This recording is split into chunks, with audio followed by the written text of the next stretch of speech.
মানুষ কেন প্রেমে পড়ে এই প্রশ্নের উত্তর কোনোদিন কেউ খুঁজে পেয়েছে বলে মনে হয় না। কেউ বলে মানুষ একা থাকতে পারে না তাই প্রেম করে, আবার কেউ বলে এটা মানুষের স্বভাব।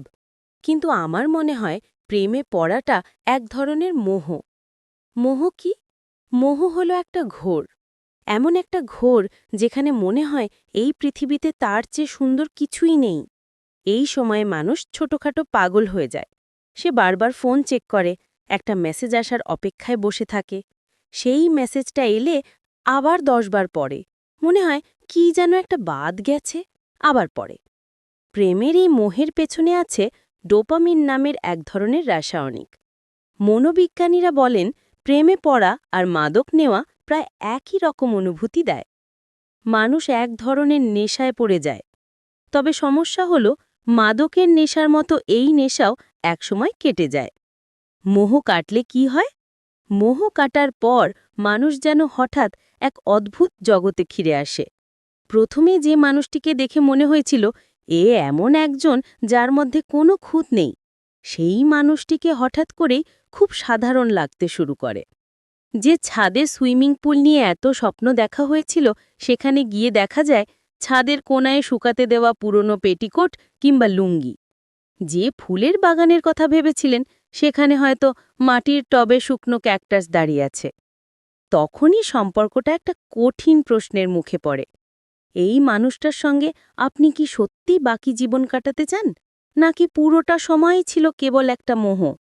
মোহ কাটার পরই বোঝা যায় সম্পর্কটা ভালোবাসার ওপর দাঁড়িয়ে আছে নাকি শুধুই ছিল এক ধরনের মায়াবী ঘোর। তখন থেকেই শুরু হয় আসল সম্পর্কের লড়াই। কখন বুঝবেন সম্পর্ক আর টিকবে না? ১. নিজেকে হারিয়ে ফেলছেন। যদি কোনো সম্পর্ক আপনাকে আপনার মতো থাকতে না দেয়, তবে সেই সম্পর্ক কখনো টেকে না। ভালোবাসা মানে হলো আপনাকে যেমন তেমনভাবেই গ্রহণ করা। যদি কেউ আপনাকে পরিবর্তন করতে চায়, তবে সেটি মোহ, ভালোবাসা নয়। ২. যোগাযোগ কমে গেছে।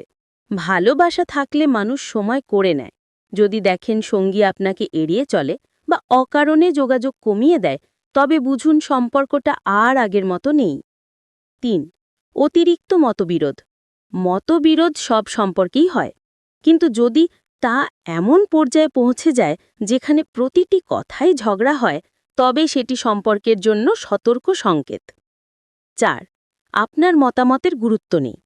যদি দেখেন আপনার সঙ্গী সব সময় নিজের মতকেই প্রাধান্য দেয় আর আপনার মতামতকে তুচ্ছ করে, তবে বুঝুন এই সম্পর্ক বেশিদিন টিকবে না। ৫. অন্যদের সঙ্গে খারাপ আচরণ করে। আপনার সঙ্গীর আচার ব্যবহারে নজর দিন।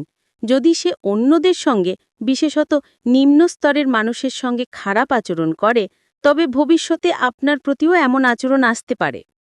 মোহ আর ভালোবাসার মধ্যে পার্থক্য আছে। মোহ আসে হঠাৎ, কিন্তু ভালোবাসা তৈরি হয় ধীরে ধীরে। মোহ বলে তুমি আমার, যেন এক স্বপ্নের নায়িকা কিংবা নায়ক। আর ভালোবাসা বলে তুমি যেমন তেমনই ঠিকঠাক আছো। সম্পর্কে স্থায়িত্ব আনতে হলে ভালোবাসা প্রয়োজন, মোহ নয়। মোহ কেটে গেলে যদি দেখেন সম্পর্কটা আপনার জীবনের শূন্যতা নিয়ে আসছে, তবে নিজেকে মুক্ত করুন। জীবন একটাই, আর সেটা বেঁচে থাকার মতো সুন্দর হওয়া উচিত। কালেক্টেড।